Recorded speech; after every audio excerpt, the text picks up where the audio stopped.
इसमें दिया है हम लोगों को the equation this has equal roots then show that a upon b equal to c upon d। तो भाई फिर से हम लोगों को एक क्वाड्रेटिक इक्वेशन दे रखी है और बोला गया है कि भाई इस क्वाड्रेटिक इक्वेशन के जो रूट्स हैं अगर वो आपस में इक्वल है तो शो करिए कि a अपॉन b किसके बराबर होगा, c अपॉन d के बराबर होगा। ठीक है, तो चलिए ऐसा शो करते हैं। सबसे पहले क्या करेंगे, जो दी गई क्वाड्रेटिक इक्वेशन है उसको हम लोग एज इट इज लिख लेंगे और एज इट इज लिखने के बाद हम लोग देख रहे हैं कि यहाँ पे कितने टर्म्स हैं, 4 टर्म्स हैं, जबकि स्टैंडर्ड फॉर्म में 3 टर्म्स होना चाहिए। एक होना चाहिए क्वाड्रेटिक टर्म, ऑलरेडी यहाँ पर है। दूसरा होना चाहिए लीनियर टर्म, चलिए वो भी यहाँ पर है। और तीसरा होना चाहिए कांस्टेंट टर्म। तो कांस्टेंट टर्म में यहाँ पर 2 टर्म्स देखने को मिल रहे हैं। क्या करिए, इसको एक टर्म बना दीजिए। कैसे बना सकते हो, इसको एक ब्रैकेट में रख के। अब ये एग्जैक्टली फॉर्म बन गई कैसी, a x square plus b x plus c equal to 0 जैसी। ठीक है, तो जब ये स्टैंडर्ड फॉर्म आ गई है तो अब आपको क्या निकाल लेना है, आपको निकाल लेनी है ए की वैल्यू। कैपिटल ए से दिखा रहा है, क्यों, क्योंकि ऑलरेडी ए यहाँ पर है, बी भी है और सी भी है, तो कैपिटल लेटर्स का यूज करेंगे। तो ए की वैल्यू, ए कहने का मतलब क्या होता है, ए कहने का मतलब होता है क्वाड्रेटिक इक्वेशन में एक्स स्क्वायर का कोफिशिएंट। तो यहाँ पे एक्स स्क्वायर का कोफिशिएंट क्या है भाई, एक्स स्क्वायर के अलावा जो कुछ है वो एक्स स्क्वायर का कोफिशिएंट होगा। और एक्स स्क्वायर के अलावा क्या है, आप कहेंगे ए स्क्वायर प्लस बी स्क्वायर है। फिर निकालो बी की वैल्यू। बी का मतलब होता है क्वाड्रेटिक इक्वेशन में एक्स का कोफिशिएंट। ठीक है, तो यहाँ पे एक्स के अलावा जो कुछ है वो एक्स का कोफिशिएंट होगा और साइन इंक्लूडेड होता है कोफिशिएंट के केस में। तो बी की वैल्यू क्या आ गई, माइनस का 2 ब्रैकेट में ए सी प्लस बी डी। ध्यान से समझते चलिएगा, बहुत इंपॉर्टेंट है।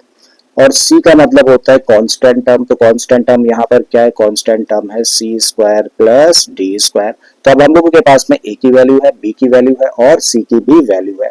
बोला गया है कि भाई इस दी गई क्वाड्रेटिक इक्वेशन के जो रूट्स है वो आपस में इक्वल है। इस बात को मेंशन करते हैं, since the roots are equal.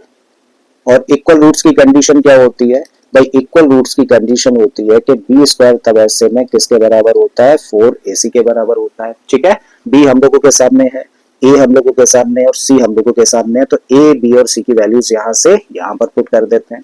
सबसे पहले बी स्क्वायर है तो बी की जगह पे क्या रखोगे, बी की जगह पे रखोगे माइनस का 2 ब्रैकेट के अंदर ए सी प्लस बी डी और इसका होल स्क्वायर। तो इसको ब्रैकेट में रखेंगे और इसका होल स्क्वायर कर देंगे। इस साइड में आया तो 4 एज इट इज हम लोगों ने रखा, ए की जगह पे रखेंगे a square plus B square, 2 terms है तो ब्रैकेट में रखना है। तो ये रख दिया A square plus B square into में सी है और सी की जगह पर C square plus D square है तो इसको भी ब्रैकेट में रखिए, C square plus D square. अब कर लेते हैं भाई इसको फर्दर सिंप्लीफाई।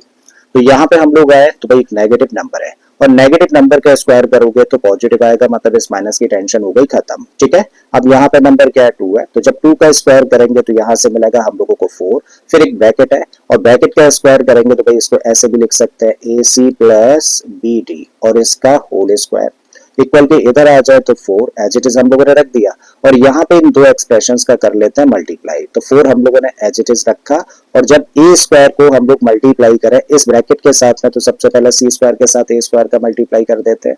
तो ये बन जाएगा ए स्क्वायर सी स्क्वायर, अगेन ए स्क्वायर का मल्टीप्लाई डी स्क्वायर के साथ में करेंगे तो प्लस का ए स्क्वायर डी स्क्वायर मिला।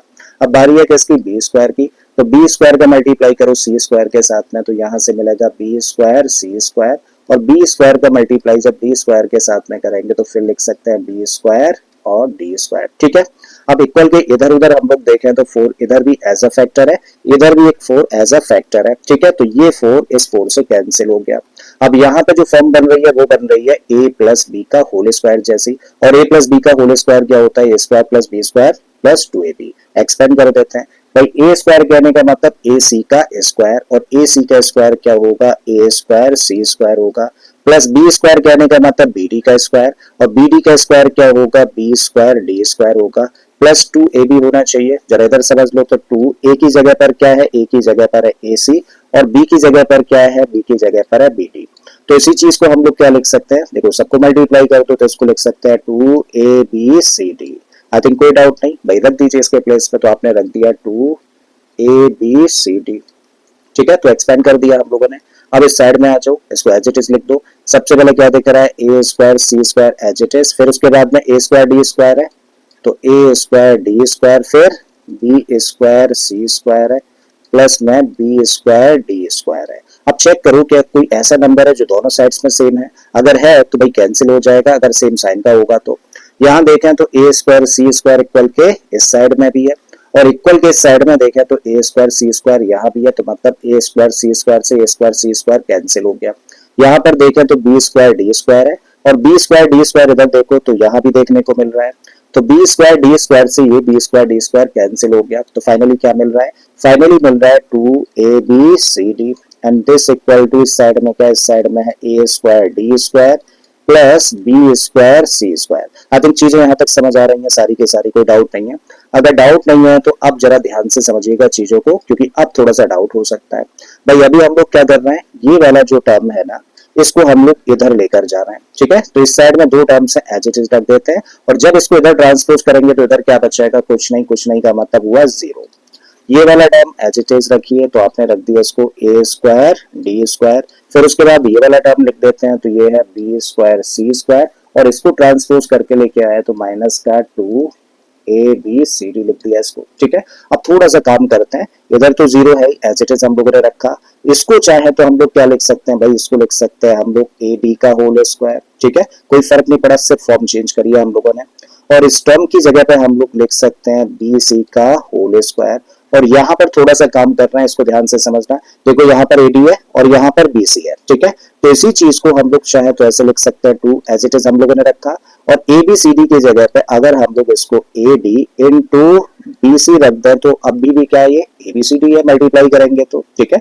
तो इन तीनों नंबर्स को मल्टीप्लाई करेंगे तो एक्जैक्टली हम लोगों को 2abcd मिल जाएगा। हम लोगों ने ओरिजिनल वैल्यू चेंज नहीं करी लेकिन फॉर्म बना दी। और फॉर्म कैसी बन गई है, अगर इसको ए पढ़े तो ये बना ए स्क्वायर, इसको बी पढ़ ले तो ये बन गया बी स्क्वायर, तब बना a square plus B square minus 2ab और a square plus B square minus 2ab तो एक्सपेंशन होता है किसका, a माइनस बी के होल स्क्वायर का। तो a की जगह पर क्या है, a की जगह पर है ad माइनस b की जगह पर क्या है तो आप कहेंगे bc है, तो भाई ad माइनस bc का होल स्क्वायर लिखा जा सकता है इन तीनों टर्म्स की जगह पर। और इस साइड में क्या है, इस साइड में है जीरो। देखो अभी हम लोग क्या कर रहे हैं, ये जो राइट हैंड साइड है ना इसको लेफ्ट में लिख देते हैं और लेफ्ट हैंड साइड को राइट में लिख देते हैं, ठीक है। तो उससे चीजें को समझना थोड़ा सा आसान हो जाएगा हम लोगों के लिए। तो ये वाली साइड हम लोगों ने इधर लिख दी, तो ad माइनस bc का होल स्क्वायर किसके बराबर हुआ, जीरो के बराबर हुआ, ठीक है। अब हम लोग क्या कर रहे हैं, इस स्क्वायर को हटाने की कोशिश कर रहे हैं और ये हटेगा कब, जब दोनों साइड्स का स्क्वायर रूट लेंगे। जब इस साइड का स्क्वायर रूट लेंगे तो स्क्वायर हट जाएगा, तो क्या निकल कर बाहर आ जाएगा, ad माइनस bc और जीरो का स्क्वायर रूट लेंगे तो भाई सभी जीरो ही रहने वाला है, कोई फर्क नहीं पड़ा, ठीक है। अब क्या करिए, इस टर्म को कर दो इधर ट्रांसपोज, तो आप कह सकते हैं कि भाई तब ad किसके बराबर हो गया, bc के बराबर, नेगेटिव था ट्रांसपोज कर दिया तो पॉजिटिव हो गया, ठीक है। अब आ जाओ जरा प्रूफ की कंडीशन पर।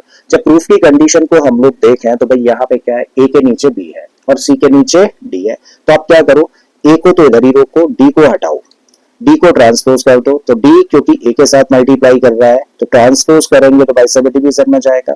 यहाँ पे हम लोगों को c ऊपर चाहिए, b नहीं चाहिए, तो b को इधर ट्रांसपोज कर दें और b क्योंकि c के साथ मल्टीप्लाई कर रहा था तो ट्रांसपोज करने पर डिवीजन में चला जाएगा, ठीक है। तो इसको लिख सकते हैं तब हम लोग a और अपॉन में आ जाएगा कौन, b, तो a upon b equal to, देखो c इधर ही रोका हुआ है तो ये अपने प्लेस पर है तो c एज इट इज रखा और d को ट्रांसपोज किया तो डिवीजन में चला गया।